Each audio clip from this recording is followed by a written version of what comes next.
Okay. और मेरे भाई क्या हाल चाल? फाड़ो गिरी फाड़ो, फाड़ो गिरी फाड़ो, फाड़ते रहो भाई। तुम्हारे सामने तुम्हारा एवरेस्ट जो भी है, सबसे ज्यादा ध्यान सब कुछ उस पर रखो। बाकी मेरे को अपने दिमाग को विकसित करना है भयंकर रूप में। तीसरी चीज, मुझे इजाद करना है अपने अंदर, डेवलप करना है द एबिलिटी कि मैं कुछ भी मेरे अंदर चल रहा हो, मैं अपने आप से अपने आप को डिस्टेंस कर पाता हूं और दूर से अपने आप को देख पाता हूं। अगर गुस्से में हो बहुत ज्यादा, अगर लस्ट आ रहा है बहुत ज्यादा, आज करना क्या है, प्रोक्रास्टिनेट कर रहे हैं क्या, तुम अपने आप को बाहर से निकल के अपने आप को देख पाते हो और अपने से बात कर सकते हो। ये एबिलिटी पे काम करो यार, कोशिश करो धीरे धीरे। और हर चीज प्रैक्टिस होती है। कुछ लोगों को लगता है चीजें ऐसे हो जाती हैं, ऐसे कुछ नहीं होता भाई, सब प्रैक्टिस होती है। और देखते हैं भाई इस रील को क्रिटिकल थिंकिंग की नजर से। अगर मैं किसी कमरे में चीख के बोलूं, ए पागल इधर देख, और सिर्फ एक आदमी पीछे मुड़ के देखता है, तो वो अपने आप को पागल समझता है। उसी तरह अगर एक औरत मर्दों के बारे में बात कर रही है जो ऐसे गंदे काम करते हैं, और आप कॉल्ड आउट फील करते हैं, तो आप भी बिल्कुल वैसे ही मर्द हैं। दो कौड़े का लॉजिक, तो इस लॉजिक को सिंपल ब्रेक डाउन करते हैं। 2 सेंटेंसेस लॉजिक है। पहला सेंटेंस, अगर एक कमरे में कोई इंसान चिल्लाता है पागल और तुम पलट जाते हो तो तुम पागल हो, not true. Several multiple causal effects हो सकते हैं। यानी कि पहला, तुम इसलिए पलटे क्योंकि कोई चिल्लाया, डिस्ट्रैक्शन जिसे कहते हैं। तुम कुछ काम कर रहे थे, पीछे से एक डिस्ट्रैक्शन ना हुआ और तुमने सिंपल पलटे हो, तुम्हारी अटेंशन ने देखने के लिए डिस्ट्रैक्शन आ कहां से रहा है। What you may not realize is chances लोगों की जो कि पलटेंगे बहुत ज्यादा, एक्चुअल में बहुत हाई होती है न्यूरो डाइवर्जेंट लोगों की। तो तुम ये कहना चाह रहे हो न्यूरो डाइवर्जेंट लोग पागल होते हैं? बिकॉज फॉर एग्जाम्पल एडीएचडी में वन ऑफ द फीचर होता है हाई डिस्ट्रैक्टिबिलिटी। यानी कि कोई भी अगर स्टिमुलेशन कहीं भी कुछ भी चल रहा होगा, आवाज होगी, कुछ भी होगी, तो बहुत इजीली डिस्ट्रैक्ट हो सकता है एडीएचडी वाला इंसान। आपका विजिलेंस बहुत हाई होता है, फिर आपकी अटेंशन बहुत इजीली चली जाती है दूसरी चीजों पे। दूसरा पॉइंट, हो सकता है लोग इसलिए पलटे क्योंकि कोई इंसान चिल्लाया पागल, maybe I am interested in seeing पागल कौन है, क्यूरियोसिटी की वजह से मैं पलटा हूं, नॉट बिकॉज मैं अपने आप को पागल समझता हूं। तीसरा, थ्रेट डिटेक्शन। बहुत बड़ी चांस है कि भाई अगर कोई इंसान चिल्लाए साइको, खूनी, पागल, तो मैं इसलिए पलट रहा हूं क्योंकि भाई मेरे को सिंपल सर्वाइवल के पॉइंट ऑफ व्यू से मेरे ब्रेन में थ्रेट डिटेक्शन सिस्टम्स हैं जिनकी रिस्पांसिबिलिटी और ड्यूटी है मुझे प्रोटेक्ट करना। लेट्स से तुम्हारे पीछे कोई बैल आ रहा है भागते हुए, तो इंसान चिल्लाएगा बैल, एंड इतने में ही स्टिमुलाई में तुम्हें ऐड करना होता है। और अगर तुम पलट के पीछे नहीं देखोगे तो तुम्हें बैल उड़ा देगा। तो तुम्हारा ह्यूमन ब्रेन प्रोग्राम्ड है कि अगर कोई इंसान कुछ भी चिल्ला रहा है जो हल्का सा भी डिविएंट है from whatever is normal, chances तुम नोटिस करना चाहोगे बिकॉज तुम अपने आप को प्रोटेक्ट करना चाहते हो। लड़की हो चाहे लड़का हो, चाहे बुजुर्ग हो चाहे बच्चा हो, कोई भी जो सुन रहा हो, हर कोई पलटेगा। So that logic in itself is incredibly stupid, जिसको बाद में हम बेस रख रहे हैं या बेसिस रख रहे हैं। अगर ये लॉजिक ट्रू है, जो कि नहीं है, तो अगर मैं कह रही हूं कुछ भी लड़कों के बारे में, तो अगर लड़का जो भी रिस्पॉन्ड करता है उसको वो ही समझता है, रिगार्डलेस ऑफ तुम कह क्या रहे हो। कोई भी इंसान किसी भी चीज को अगर रिस्पॉन्ड कर रहा है, उसके पीछे मल्टीपल रीजंस हो सकते हैं। एक रीजन सिंपल ही हो सकता है कि मेरा उस डोमेन में इंटरेस्टेड है। दूसरा हो सकता है कि मुझे शायद रीजनिंग में कोई फॉल्ट लग रही है, या फिर मुझे दिख रहा है कि हाँ इस चीज में कंसिस्टेंसी कमी है। तीसरा हो सकता है कि भाई मेरे पास नॉलेज है, इंफॉर्मेशन है। चौथा हो सकता है पर्सनालिटी ट्रेट्स के पॉइंट ऑफ व्यू से किसी इंसान का डिसएग्रीएबलनेस में इंसान बहुत हाई है। पर्सनालिटी की वजह से वो इंसान हो सकता है आपसे डिबेट करना चाहे, आपको काउंटर करना चाहे। Then it could just be a person जो कि किसी चीज से सफर कर रहा है, अपनी जिंदगी में परेशान है। बहुत सारे लोग आप चीज देखते हो जिसको मैं सपोर्ट नहीं कर रहा, बट फ्रस्ट्रेशन निकालने के लिए people actually comment, specially topics जो काफी ड्रामादायक, यानी खूब आग लगी होती है इन टॉपिक्स में, वहां पे इंसान और कूदता है और इंसान की और नजर जाती है, जिसको कहते हैं साइकोलॉजी में नेगेटिविटी बायस। तो अगर आप कुछ इन्फ्लेमेटोरी कह रहे हो लड़कों के बारे में, इसका मतलब ये नहीं है जो भी लड़के आपको रिस्पॉन्ड कर रहे हैं वो इसलिए कर रहे हैं क्योंकि वो उनको लगता है वो वैसे हैं या वो उन पे अप्लाई करता है। Not true. डम लॉजिक, इनक्रेडिबली डम लॉजिक। क्योंकि अपने आप को वैसा मत समझते हैं।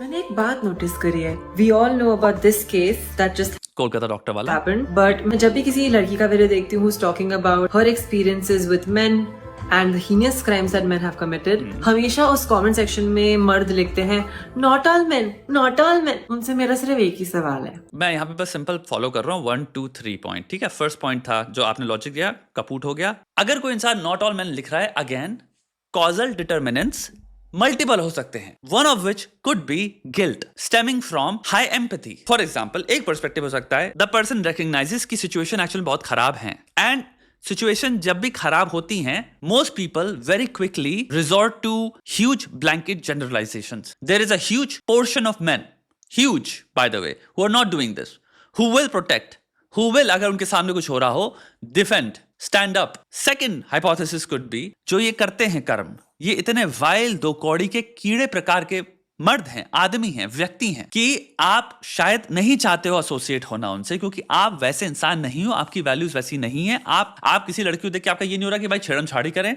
बदतमीजी करें, तो आप उस मोमेंट में मे बी सिंगुलरली अपने आप को रिप्रेजेंट कर रहे हो और आप ये कहना चाहते हो भाई मैं वैसा नहीं हूं। मुझे शायद ये समझ नहीं आता ये कैसे मैं कहूं कि मैं वैसा नहीं हूं। तुम जैसे जनरलाइज वे में बातें कर रही हो लड़की की, मर्द ऐसे होते हैं। वन ऑफ द एक्सप्रेशन शायद मुझे जो लगता है, मुझे मिला है, वो मैं कहूंगा शायद not all man are like that. दूसरा पॉइंट ऑफ व्यू यहां पे आना चाहिए, हमें ये भी देखना चाहिए काफी ज्यादा कंटेंट एग्जिस्ट करता है जहां पे लड़कियां भी जनरलाइजेशंस मेक कर रही होती हैं और वो सिंपल कह रही होती है man, not even most man, a lot of man these days, ये नहीं कह रहे वो। A lot of makes perfect sense. India में एक्चुअल में वुमेन सेफ्टी को लेके बहुत बहुत बहुत बहुत बहुत बड़ी प्रॉब्लम है, बहुत गंभीर प्रॉब्लम है। हेड़म छाड़ी बहुत प्रेवलेंट है, घूरना स्टॉक करना बहुत बहुत प्रेवलेंट है। और घूरना और स्टॉक करना भी बहुत ही खतरेदायक चीज है क्योंकि तुम्हारा थ्रेट डिटेक्शन सिस्टम के चौराहे हो जाते हैं। अगर मैं एक लड़की हूं, गलती से मैं अकेली आई हूं, तो मेरे को समझ नहीं आ रहा है कि यार मैं घर जाऊंगी उससे पहले कुछ होगा कि नहीं होगा, क्योंकि एक इंसान या दो लोग मेरे को फॉलो कर रहे हैं। ये रियलिटी लड़कों की नहीं है ना, हम सिमुलेट कर सकते हैं इस चीज को, जहां पे दो तुमसे बहुत ज्यादा ताकतवर कंप्लीट स्ट्रेंजर जिनकी आंखों में इंटेंशंस तुम्हें समझ में नहीं आ रही, वो फॉलो कर रहे हैं तुम्हें और तुम पे टिके हुई हैं उनकी आंखें। नॉट ऑल मैन आ रहा है इस पर्सपेक्टिव से जहां पे वो सिर्फ ये कहना चाह रहा है I sympathise and I also stand with you, but हर आदमी को जनरलाइज मत करो। I think not all man contextually simple ये एक्सप्रेशन है। I don't think it's a defence of terrible things that have happened. Clarity लाने की कोशिश है मुझे लगता है मर्दों की तरफ से। जनरलाइजेशंस इसलिए एक्चुअली में बहुत खतरनाक लेवल में मोरॉनिक भी होती हैं। They are very very stupid. आपकी लाइफ में कोई भी औरत हो जिसको आप वैल्यू करते हो, चाहे वो आपकी बेटी, बहन, कोई भी रिश्ता हो, जब आप उनको रात को 9 बजे के बाद दिल्ली में बाहर नहीं निकलने देते, फिर उनकी लोकेशन मांगते हैं, तो आप किस चीज से डर रहे हैं? मच्छर से, मधुमक्खी से, किसको कोई बेयर अटैक कर लेगा? एक और बात, तो ओके, हम जिस चीज से डर रहे हैं वो है क्रिमिनल साइकोपैथिक आदमियों से ही जो क्रिमिनल साइकोपैथिक इन नेचर हैं। Not all men. What are you talking about? तो तुम बेसिकली जनरलाइज ही कर रहे हो। तुम बेसिकली इनडायरेक्टली फिर यही कह रहे हो हमें जनरलाइज करना चाहिए, क्योंकि भाई अगर बाहर लेट्स से भाई मैं XYZ एरिया में रहता हूं जहां पे डेकॉय रहते हैं, बैंडिट्स हैं, ठीक है। अब वो बैंडिट्स का जेंडर क्या है? मर्द हैं वो। तो इसका मतलब ये थोड़ी कि भाई पूरे एरिया में जितने भी आदमी रह रहे हैं वो सब बैंडिट हो गए। लेकिन हम ये भी डिनाई नहीं कर सकते कि बैंडिट एग्जिस्ट करते हैं। यानी कि अगर भाई कोई साइकोपैथिक आदमी है और उसको तुम कह रहे हो कि ये सारे आदमी ऐसे होते हैं, तब तक पता है प्रॉब्लम सॉल्व नहीं होगी। तुम बस यही करते रहो, प्रॉब्लम सॉल्व होनी है पता है कहां से? हेनस क्राइम्स अगेंस्ट विमेन, इनकी पनिशमेंट पहली चीज एक्सपीडिएंट होनी चाहिए, बहुत एक्सपीडिएंट, जहां पे प्रॉपर प्रूफ है, कोई तुम्हारा दिमाग खराब करने की जरूरत नहीं है। Expedient and also the harshest in nature. आपको सिंपल फियर इंट्रोड्यूस करना है इस लेवल पे कि इंसान की पतलून गीली हो जाए सोचने से पहले। तो डर भी वहीं आएगा जो लोग ऐसी चीजें करते हैं। I think one of the biggest problems हमारे टाइम में इस वक्त ये है कि इंटरनेट पे बहुत सारे इन्फ्लुएंसर आ गए हैं और इन्फ्लुएंसर एंग्स्ट को कैपिटलाइज करने के लिए रेज बेट कंटेंट बनाने के चक्कर में क्या करते हैं, जो फेक केसेस चल रहे हैं फाइल्ड, वो कह रहे हैं भाई आजकल सारी लड़कियां ऐसी हैं। दूसरी तरफ तुम्हारे यहाँ पे फीमेल क्रिएटर्स हैं, वो क्या कर रहे हैं रेज बेट, भैया सारे मर्द ऐसी हैं। एक स्कूल ऑफ थॉट साइकोलॉजी में कहता है भैया थिंकिंग लेट्स से दो तरह की होती है, टाइप 1 टाइप 2, एनालिटिकल थिंकिंग और इंट्यूटिव थिंकिंग। इंट्यूटिव थिंकिंग आप कह सकते हो बहुत हद तक भावनात्मक थिंकिंग होती है कि मैं आपकी भावनाओं को तुरंत चैनल करूं, तुरंत ट्रिगर करूं। भावनाओं से सोच रहे हो तो फिर वैसे ही सोचोगे। आपने अपनी एनालिटिकल फैकल्टीज या एबिलिटीज एम्प्लॉय नहीं करी, आपने ब्रेक डाउन ही नहीं किया कि ये जो बोल रहा है इसको ओके 5 सेकंड भावना दूर रखो। जैसे अभी ये इंसान जो बोल रही है मैंने इनकी करी कि तुम्हारा स्टार्टिंग का सारा लॉजिक सब कुछ सब गोबर है basically. Women safety, main safety clearly बहुत ही इमोशनल टॉपिक्स भी हैं। तो इनमें क्या होता है, बहुत ईजी होता है इंसान को स्वे करना, इमोशनली ट्रिगर करना। मैं आपको एक छोटी सी बात बताता हूं, प्रॉब्लम है हमारी जुडिशरी में, एज सिंपल एज दैट। लड़कियों के केसेस में भी, लड़कों के केसेस में भी कोई नहीं चाहता, एज आई डोंट थिंक लोग हैं जो चाहते हैं भाई कोई औरत के साथ प्रताड़ना हो, कोई औरत सेफ फील ना करे, किसी के साथ घर में भाई बदतमीजी हो रही हो, कोई नहीं चाहता किसी भी तरह की परेशानी किसी को हो, except for people who are psychopathic in nature. And जब तक आप मैन वर्सेस विमेन गेम खेलते रहेंगे वहां पे यही चलता रहेगा, और ये मैन वर्सेस विमेन गेम ही है भाई। ऐसा करो किसी ना किसी तरीके से कोई ना कोई ट्रिक निकाल के सामने वाली ट्राइब को गाली बक दो, उससे कुछ सोल्यूशन निकला नहीं। तुम जानते हो दिल में कि सब ऐसे नहीं होते। तुम्हारी खुद की दोस्ती है 10, 15, 20 लोगों से और तुम्हें पता है उनका नेचर वैसा नहीं है। इन जनरल तुम देख रहे हो अपने अराउंड जो लोग होते हैं नीच, उनको तुम भूल नहीं पाते, लेकिन वो भाई इतना लार्ज नंबर नहीं है नीचों का, वो छोटा है इसलिए तुम्हारे दिमाग में रहते हैं, गड़े रहते हैं वो लोग। असल में हमारा नीच लोगों पे अटेंशन बहुत ज्यादा जाती है क्योंकि हमें सबसे ज्यादा प्रोटेक्ट भी उन्हीं से करना है, तो याद भी सबसे तगड़ी तरह से वही रहते हैं। लेकिन जो लोग तुम्हें चोट नहीं मार रहे वो भूलना भी उनको बहुत आसान होता है। तुम एक्चुअली में सराउंडेड हो इतनी खतरनाक मात्रा में उतने लोगों से जो तुम्हें चोट नहीं मारना चाहते, वो न्यूट्रल हैं, तो उनको तुम बैकग्राउंड में पुट कर देते हो। जनरलाइजेशंस एक्चुअली में हेल्प किसी को नहीं करती, क्योंकि इन जनरलाइजेशन से हम उन सब लोगों को समेट रहे हैं जो कि तुम्हारे बैकग्राउंड में, क्योंकि तुम्हें वो खतरेदायक लगते ही नहीं है। इंटरनेट की वजह से हम टाइम पे ऐड कर चुके हैं जहां पे महामूरख कंटेंट सबसे वायरल कंटेंट होता है, इसमें कोई दो राय नहीं है। महामूरख इमोशनल जनरलाइजिंग कंटेंट सबसे वायरल कंटेंट है, और वो सबसे ज्यादा आग भी लगाता है, सबसे ज्यादा विभाजित भी करेगा वो, और सबसे ज्यादा खूट भी डालता रहेगा। आप नफरत में पनपते रहेंगे, लेटे रहेंगे, आप कभी सोल्यूशन बेस्ड होएंगे नहीं, क्योंकि वो सोल्यूशन कभी ऑफर कर ही नहीं सकता, वो सेंसिबिलिटी कभी ऑफर कर नहीं सकता, तो आपका दिमाग एक्टिवेट नहीं हुआ। आप पूरे दिन इमोशनल रहते हैं, आप चिड़े रहते हैं, आपको इरिटेट करता रहेगा over the period of time, और डिप्रेसिव बनाएगा। कोई भी चीज नेगेटिविटी बार बार ट्रिगर करती रहे, तो आप किस इमोशन को लार्जली एक्टिवेट कर रहे हो, किस टेंडेंसी को, किस दिशा में जा रहे हैं हम, वो यही है। हम एक डिसमिसिव एटीट्यूड लेके आएंगे, एक डिस्पोजिशन लेके आएंगे, और फिर ऐड करेंगे सामने वाले को कि जैसे उससे क्या मिल गया। मेरा भाई, मेरे पापा, मेरी जिंदगी में कोई भी मर्द है, वो ऑफेंडेड फील नहीं करता जब मैं ऐसी चीजें बोलती हूँ। उन्हें कैसी चीजें बोलते हो? पता है कि उनके बारे में बात नहीं हो रही है, तो कृपया अपना मुंह बंद रखें, या फिर अगर आपको सच्ची में ऐसा लगता है वैसे मर्द हो तो बोल। ये तो बेवकूफ वाला लॉजिक हुआ ना। अगर कोई इंसान काउंटर आर्गुमेंट देना चाहता है, क्रिटिसाइज करना चाहता है, प्यार से क्रिटिसाइज करना चाहता है, ऑब्जेक्ट करना चाहता है, ऑल्टरनेटिव पर्सपेक्टिव देना चाहता है, तो उन सबको मैं एक बॉक्स में पुट कर दूंगी कि जो भी आंसर मैं लगा रही हूं वो तुम पे अप्लाई करता है। यानी कि मैं डिसएग्रीमेंट अलाउ ही नहीं कर सकती अपनी जिंदगी में। या तो मुझसे अग्री करो, मेरी कंडीशन है लाइफ में, suddenly your people I like, and अगर आप मुझसे डिसएग्री कर रहे हैं, जो कि कॉमन डायलॉग का पार्ट है, किसी भी डिस्कोर्स का पार्ट है, थीसिस एंटीथेसिस, ठीक है, फिर सिंथेसिस का जन्म होता है। मैं एंटीथेसिस ले ही नहीं सकती, उसमें मैं जजमेंट पास कर दूंगी आपकी बीइंग पे, एड होमिनम ठोक दूंगी।